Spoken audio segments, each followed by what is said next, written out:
오늘은 60세 이후 근육을 지키고 보행 능력을 강화하는 세 가지 차에 대해 이야기하려고 합니다.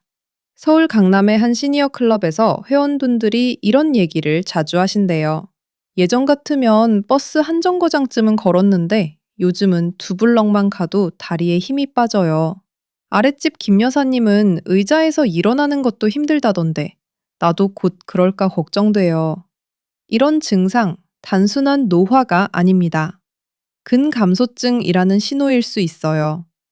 방치하면 낙상 위험이 커지고 독립적인 생활을 잃을 수도 있습니다. 그런데 말이죠. 하루 한두 잔의 따뜻한 차가 이 문제를 도울 수 있다면 어떨까요? 다음 챕터에서는 왜 우리 근육이 약해지는지 그 근본 원인 세 가지를 짚어보겠습니다. 자, 그럼 왜 우리 근육이 약해지는 걸까요? 60세 이후 근육이 빠지는 건 단순히 나이 들어서가 아닙니다. 명확한 세 가지 생물학적 원인이 있어요. 첫 번째, 단백 동화 저항성. 쉽게 말하면 단백질을 먹어도 근육이 잘 안 만들어진다는 겁니다. 마치 벽돌은 충분한데 시멘트가 제대로 안 굳는 것처럼요.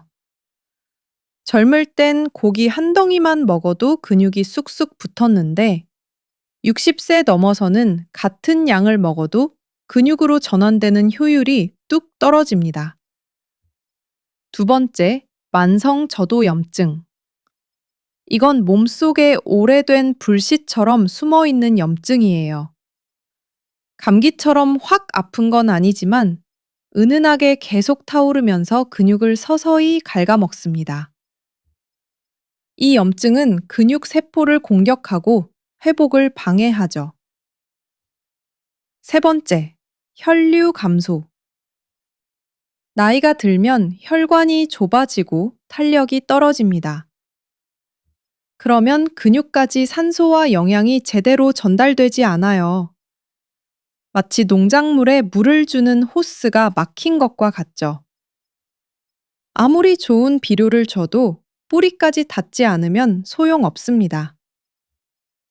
이 세 가지 원인이 합쳐지면 근육은 점점 약해지고 보행 능력도 떨어지게 되는 겁니다. 그럼 이제 이 문제를 어떻게 해결할 수 있을까요? 비타민 D3과 아연이 어떻게 이 원인들을 해결하는지 알아보겠습니다. 자, 이제 본격적으로 해결책을 알아볼까요? 아까 말씀드린 세 가지 원인 기억하시죠? 단백동화 저항성, 만성 저도염증, 혈류 감소. 이 문제들을 동시에 해결하는 두 가지 핵심 영양소가 있습니다. 바로 비타민 D3와 아연입니다. 먼저 비타민 D3. 비타민 D3는 단순히 뼈 건강만 돕는 게 아닙니다. 근육 세포 안에 들어가서 단백질이 근육으로 전환되는 과정을 직접 돕습니다. 마치 공사 현장의 감독관처럼 벽돌인 단백질을 제대로 쌓아 올리도록 지휘하는 거죠. 실제로 연구에 따르면 비타민 D3를 충분히 섭취한 시니어들은 근력이 평균 15% 이상 향상되었고, 낙상 위험도 20% 감소했습니다. 다음은 아연입니다.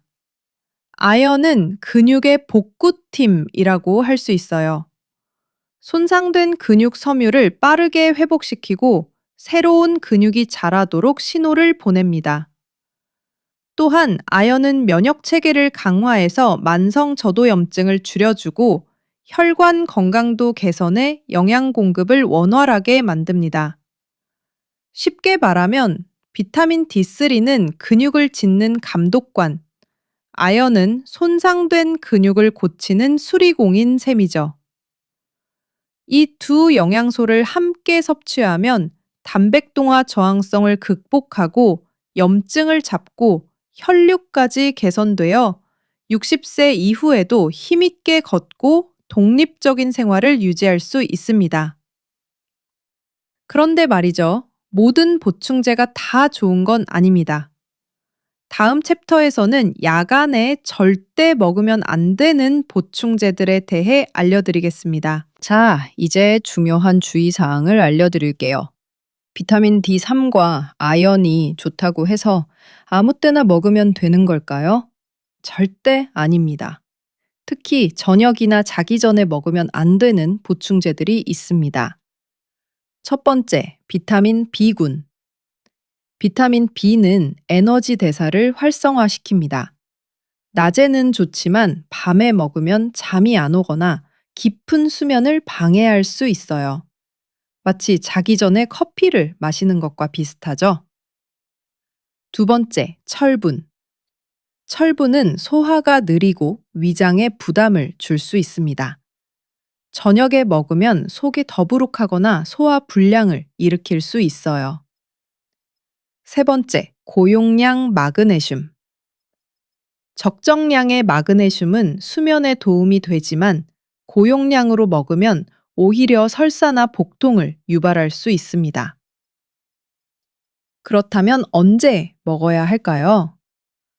비타민 D3과 아연은 아침 식사 후가 가장 좋습니다. 지용성 비타민인 D3은 음식과 함께 먹어야 흡수가 잘 되고 아연도 공복에 먹으면 속이 불편할 수 있으니 식후가 적합합니다. 실제로 이 방법을 실천한 분들의 사례와 변화 타임라인을 보여드리겠습니다. 자, 이제 실제 사례를 보여드릴 차례입니다. 서울 강동구에 사시는 72세 박영수 씨. 3년 전만 해도 집 앞 슈퍼마켓까지 가는 게 버거웠다고 합니다. 계단 한층 올라가면 숨이 차고 다리에 힘이 없어서 집에만 있게 되더라고요. 그러다 지인의 권유로 비타민 D3와 아연을 아침마다 챙겨 먹기 시작했습니다.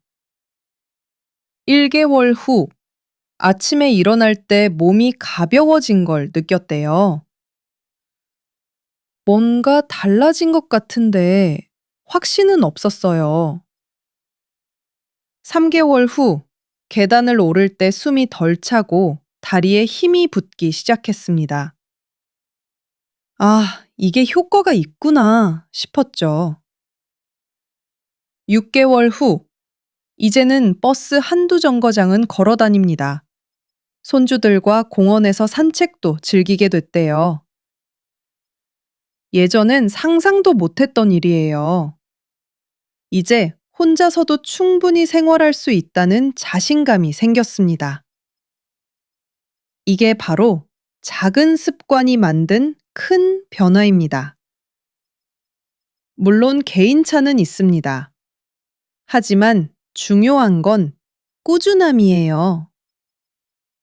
하루 한두 잔의 차와 함께 적절한 영양소를 챙기는 것. 이것만으로도 60세 이후 삶의 질이 달라질 수 있습니다. 그럼 이제 오늘 이야기를 정리해 볼까요? 60세 이후 근육이 약해지는 건 단순한 노화가 아닙니다. 단백 동화 저항성, 만성 저도염증, 혈류 감소라는 명확한 원인이 있죠. 하지만 이 문제들은 하루 한두 잔의 차로 해결할 수 있습니다. 루이보스 차는 염증을 줄이고 녹차는 근육 회복을 돕고 아슈와간다 뿌리차는 근력을 강화합니다. 여기에 비타민 D3와 아연을 아침 식사 후 챙기면 60세 이후에도 힘있게 걷고 독립적인 생활을 유지할 수 있습니다. 기억하세요. 차 한 잔은 단순한 음료가 아니라 근육을 지키는 생활 습관입니다. 오늘 저녁부터 따뜻한 차 한 잔을 삶에 들여보세요. 그 작은 습관이 여러분의 노후를 바꿀 겁니다. 오늘도 영상 봐주셔서 감사합니다. 건강한 노후 닥터리가 함께하겠습니다. 다음 영상에서 또 만나요.